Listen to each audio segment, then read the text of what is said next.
Subscribe and press the bell icon.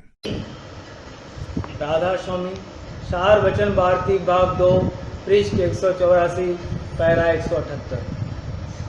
काल ने अपना जाल संसार में किस खूबसूरती के साथ बिछाया है कि जो जीव परमार्थ कर रहे हैं और जानते हैं कि हम बड़े परमार्थी हैं और लोग भी उनकी तारीफ करते हैं कि ये बड़ा परमार्थी कमा रहा है, उनका हाल जो गौर करके देखा जावे तो परमार्थ का एक किनका भी नहीं पाया जाता। यानी तीर्थ व्रत और जप और मूर्त पूजा में मेहनत कर रहे हैं और नेम आचार बहुत भांति करते हैं, इससे सिवाय अहंकार के और कुछ नहीं प्राप्त होता। इस वक्त में यह करतूत मालूक को मंजूर नहीं है और न यह 84 से बचा सकती है। इस वास्ते सब 84 में चले जाते हैं। जिनको 84 से बचना मंजूर है उसको चाहिए कि सद्गुरु वक्त की भक्ति करे, सिवाय इसके दूसरा उपाय बचने का नहीं है। पर क्या कहा जावे कि जीवों को और साधना में तो मेहनत करना मंजूर है पर सद्गुरु भक्ति कबूल नहीं करते। बाजे ग्रंथ वगैरह की टेक में बंधे हुए हैं और उसी को गुरु मानते हैं। अब गौर करना चाहिए कि ग्रंथ को गुरु मानने से क्या फायदा होगा और कहाँ ऐसा हुक्म है। ग्रंथ तो जड़ है, उसकी कोई सेवा नहीं हो सकती, फिर क्या गुरु भक्ति ऐसे जीवों से बनावेगी।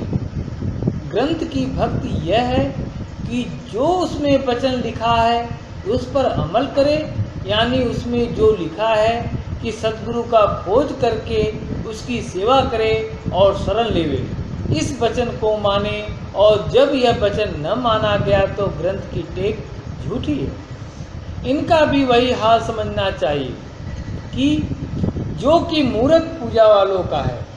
इस सबब पर सबब इस गलती का यह है कि जीवों को कोई सच्चा समझाने वाला नहीं मिलता।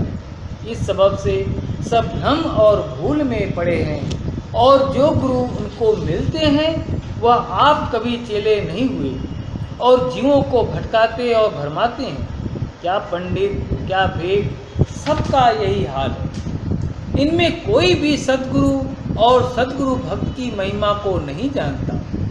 किताब और पोथी और पुरानी रस्म और लीक में आप भी बंधे हैं और उन्हीं में जीवों को भी बांधते चले जाते हैं।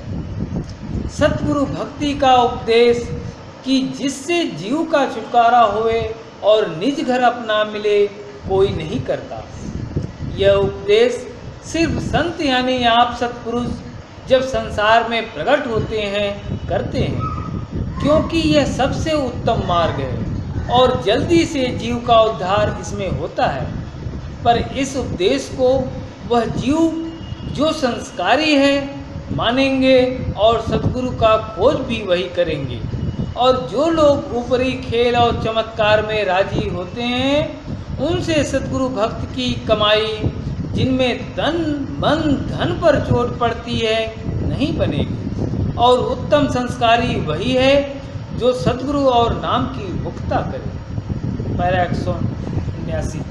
संसारी जीव मीठा सलोना भोजन खाकर प्रसन्न होते हैं और अच्छे वस्त्र पहनकर मगन होते हैं, सो यह सब वृथा है। और गुरुमुख को कौन सा पदार्थ मीठा और सलोना और कौन सा वस्त्र प्यारा लगता है, उसका वर्णन संत सद्गुरु इस तरह करते हैं कि गुरुमुख वह है जिसको सद्गुरु का बोलना मीठा लगता है, क्योंकि इससे ज़्यादा कोई पदार्थ रसीला नहीं है। और सद्गुरु के वचन को सुनना सलोना लगता है और सद्गुरु के ऊपर भाव का आना गुरुमुख का पैराहन है। सबका सार यह है, पर यह हाल सच्चे और निर्मल परमार्थी का है।